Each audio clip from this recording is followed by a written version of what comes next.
Hi friends, welcome to my channel. Um, oh, House of O.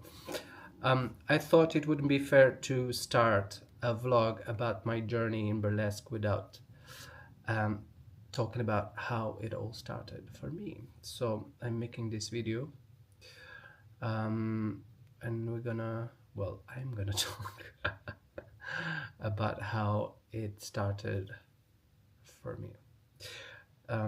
Hopefully I won't get emotional. So as many of you know, people that know me know that I've danced since I was 14. I danced until about just before COVID, um, when I decided to quit after 20 years of dancing.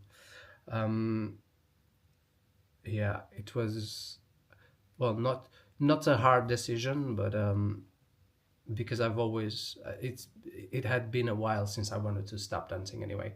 I was kind of fed up with the dancing world and how people treated you and all that. So after a bad last contract, I had decided to just stop. So I moved back to Paris. I wanted to find a normal job because I haven't worked anywhere else in my life. I had only been on stage, so I wanted to try something new. So I found a job in a bar, in a gay bar, in the gay sauna, and yeah, I was quite happy. Well, I thought I was quite happy. Um, Sorry, thought I was quite happy just serving drinks at the bar, seeing people around. Um, this was just before COVID. While I was in Paris, then it's when I started to exaggerate on the drinking. I've always liked the drink and I drank every day. But I think Paris, after quit dancing and working in the bar, yeah, I think everything went downhill from there. Just doing a bit of drugs and drinking a lot, smoking a lot, things that don't make your mind in the right place.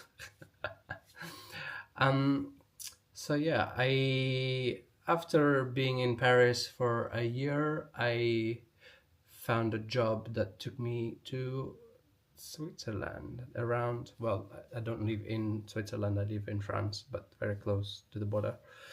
Um, so I've been in Switzerland for 5 years. Yeah, 5 years now. Yeah, it was pretty hard in the beginning. Um, I continued doing bad things, very bad things, and then it became a very frequent thing to the point where I was not going to work sometimes. And then, it was a period where a lot of my um, a lot of people that I knew was either committing suicide or what, you know, um, bad things happened. So I was going downhill quite fast. Yeah. So after a while of being in Switzerland, I met Chris O. We had a few friends in common. We met actually during COVID, and that's when I was introduced to burlesque properly, because I've danced in cabarets, but burlesque was I it was not something I was aware of. So after meeting Chris, we instantly hit off, and we're crazy together. um, it was like an instant, like, brother. It was fun meeting Chris, and yeah, I was not really planning on being on stage again, but I realized that I was drinking a lot and doing a lot of bad things because I was not on stage anymore. So after a while, Chris insisted that we did a duet together. So it's the Loco for Rococo. It's our number together, which is a number that Chris already had, but he wanted to make it into a duet. So it was fun, and that's when I was introduced to like burlesque. It was at Sweeties, and yeah, it was. I remember the moment realizing that how different burlesque was and how accepting people were and how free it was. For me, it was very new after dancing in, with companies and having so many rules and being weighed every 2 weeks. And I mean, I'm not saying that I was careful with what I ate, but now that I'm not working in companies, I notice myself being afraid of putting weight on because of rules that stupid companies made for us. um, so after discovering burlesque with Chris, I mean, we did that number together. I mean, it wasn't the greatest night, to be fair. I wasn't at my best, but we still did it, and it was how I discovered it, and it was something that stayed on my mind, that maybe it's something I would like to do. And yeah, and then I met Emma. On the same night, I met Emma Milan, which produces she produces Oh La La Chérie in Zurich. And yeah, Emma was someone who also pushed me to go for it, because I was not really, I wanted it, but I was not motivated. It's weird, because I was still drinking a lot and doing bad things that made me didn't let me push forward. So yes, Emma and Chris were very essential in my burlesque life. So after a few years in Switzerland, and after realizing that I really wanted to be on stage and I really wanted to do burlesque, and I couldn't move on because addiction didn't let me move on. I was really blocked by it, because all I wanted to do was drink and smoke and do other things that it really, I didn't have time for friends, for anyone.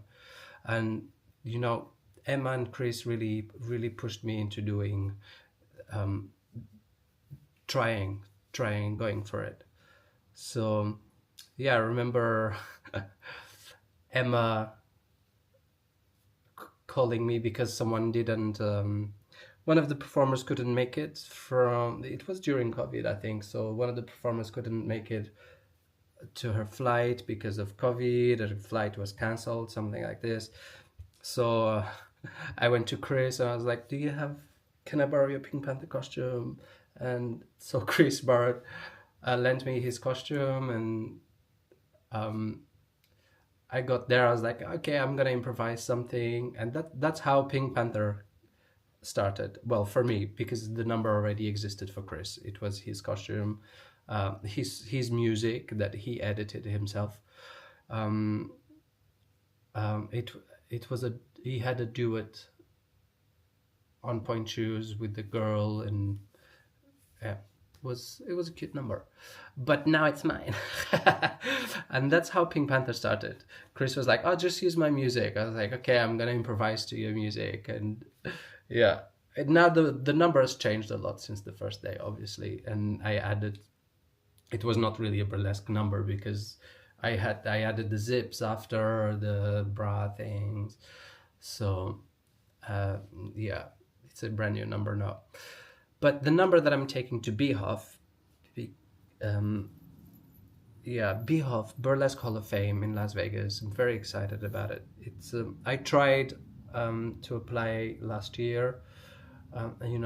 a lot of people apply for it. It's really kind of difficult to get in, I would say. It didn't make it last year with my numbers, but thankfully Chris applied with our duet and we got in. So, well, with his, well, our duet. And we did Loco for Rococo last year.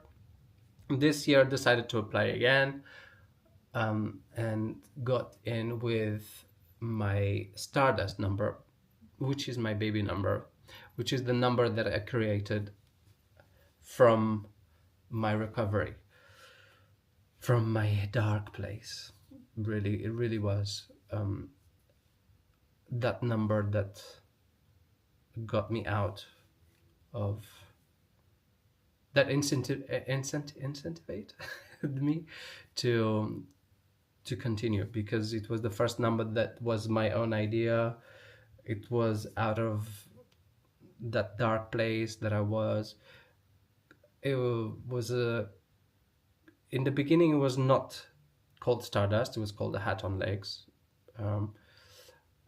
I didn't like the song, I didn't like how it felt, so I changed the concept of it, and yeah, changed the costume, the concept, because I applied last year with this number, but it was a different song and different costume parts, and now, yeah, it's a little bit different. There's a different meaning to it, and it's a little bit more powerful to me, I guess. And it's my baby number, so I'm happy they chose that number. Chris did help me. This is actually, Chris made this. It was his first corset. He donated it to me. His first made corset.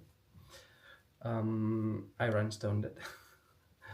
I have to take a little bit of credit as well. So Chris helped me make the costume. The hat, obviously, wouldn't be able to make it without him. Yeah, this is how Stardust started and how I ended up applying for Burlesque Hall of Fame. I've only been doing this for 2.5 years, which is the same time as I've been sober, and I really think that being sober helped me.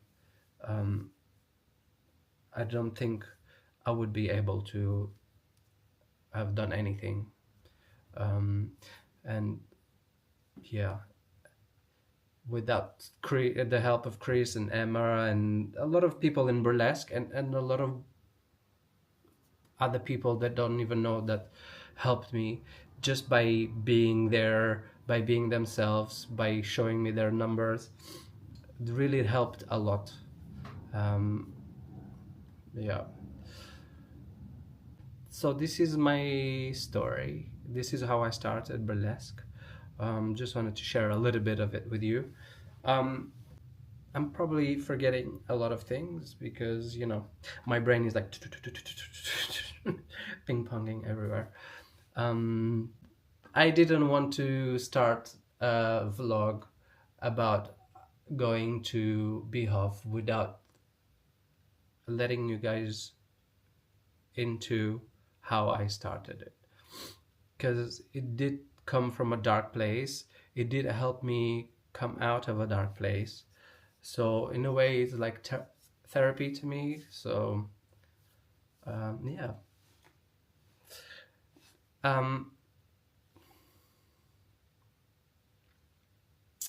Let me know what you think about the video. I'm not sure this will be interesting for you guys to know.